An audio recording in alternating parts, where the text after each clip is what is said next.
Welcome back to this video. In this video, I will show you on how to turn off notifications in Chrome browser on your phone. Let me show you how. The very first thing you want to do is to go ahead and open up your Chrome browser.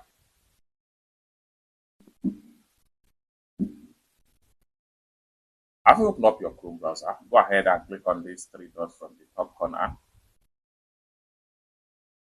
Go ahead and click on Settings.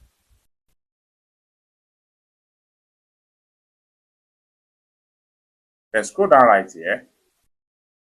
Scroll down right here until you get to Notifications. Click on that. And here you go. Next thing you want to do is to turn off notifications. Once you turn off notification, every annoying notification from Chrome browser will stop instantly. It's that simple. For more tutorial tips and tricks about Chrome browser like this, consider to subscribe.